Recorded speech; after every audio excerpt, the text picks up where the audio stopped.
Sinampahan ng 5 kasong administratibo ang police vlogger na si Patrolman Francis Steve Fontillas na nauna ng kinasuhan ng inciting to sedition. Isinampa ng Quezon City Police District ang mga kasong ito matapos ang kontrobersyal na social media post si Fontillas kaugnay ng pag-aresto kay dating Pangulong Rodrigo Duterte.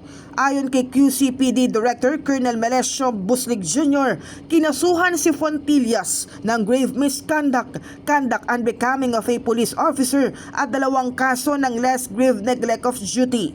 Inihain ang 4 na kaso sa National Police Commission habang ang ikalimang kaso naman ay itinurn over sa National Capital Region Police Office. Ayon kay Buslig, itinuturing ng awol si Fontillas mula March 6 kahit nag-post ito sa Facebook na siya ay nakalive. Nabatid din na binawi ng QCPD ang service firearm ni Fontillas noong February 26 dahil sa ilalim siya sa psychiatric examination, ngunit hindi niya ito sinipot.